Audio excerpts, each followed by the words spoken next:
So if you're a founder, you know that your financial system starts out pretty simple. And then, well, it gets complicated fast. Today, we're going to break down how to build a financial tech stack that actually works for you, one that saves you time and money instead of just creating headaches. All right, let's get right into it.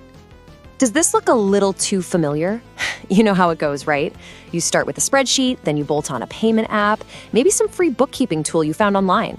And now, you're basically drowning in subscriptions that don't even talk to each other.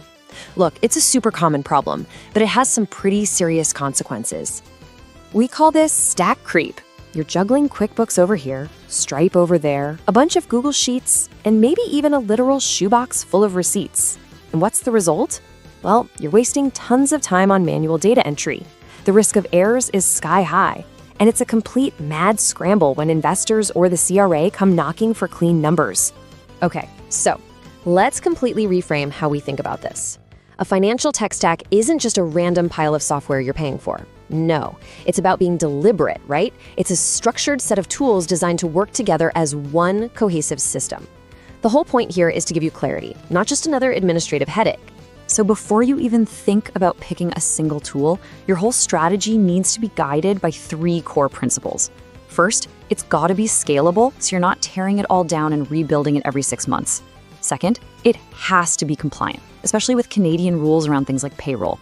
And finally, it needs to be affordable, because a smart, clean $150 a month stack is always, always better than a chaotic $800 a month mess. All right, so how do we actually build this thing? We're going to do it piece by piece, layer by layer, starting with the 4 absolute non-negotiable essentials that every single startup needs. Okay, everything, and I mean everything, starts right here. Your bookkeeping or accounting system. This is your foundation. It's your single source of truth, where every dollar, every transaction gets recorded. And if this part is messy, believe me, everything you try to build on top of it is basically unreliable. Next up, payroll. And let me be clear, this is one place you absolutely cannot afford to cut corners. Here in Canada, there are really strict rules for remittances and tax slips. Having a proper, compliant payroll system isn't just a nice to have, it's a must-have. It's what protects you from some really serious penalties down the line. Okay, now let's talk about the fun part. Cash coming in. But see, the point of invoicing and accounts receivable tools isn't just about sending pretty bills. The real goal is getting paid and getting paid on time.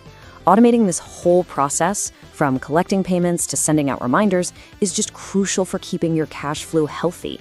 And this is where it gets really powerful. Think about this. For a startup just getting off the ground, simply by automating your AR and getting that cash in the door faster, you can literally extend your cash runway by 2 or even 3 months. That is a massive, massive advantage. And last but not least, forecasting. And no, this is not just for big, fancy Series A companies. Honestly, even a simple Google Sheet is a fantastic place to start. This is where the rubber meets the road, where your big ideas and your strategy actually connect to the numbers, letting you play out scenarios for hiring or growth before you spend the money. Okay, so now we've got our 4 essential building blocks. But the real magic, well, it isn't in the tools themselves. It's all about how they connect. This is the game changer right here, integration. When your data just flows automatically between your bookkeeping, your payroll, your invoicing, and your forecast, well, you get rid of all that mind-numbing manual entry, you slash the risk of errors, and you finally have a system you can actually trust.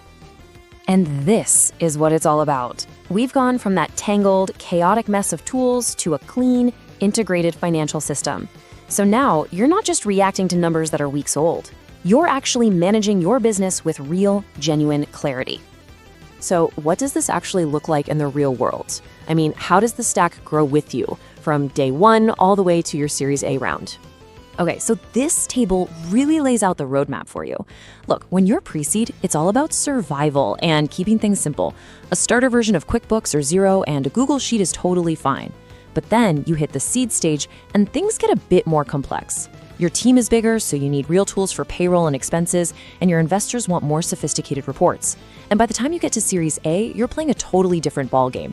You're looking at enterprise systems like NetSuite that are fully integrated, handle complex reporting, and are basically audit-proof. It's about professionalizing your entire back office. So here's the big takeaway, the thing I really want you to remember. You can't wait until you hire a CFO to get your house in order.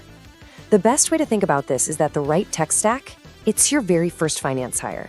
It forces you to be structured, it creates visibility, and it makes every financial decision you make from here on out that much easier. So I want you to take a hard look at your own setup. Is it that tangled web we started with, or is it a clean, integrated system that's actually empowering you? Is your stack creating clarity for you, or is it just creating more chaos?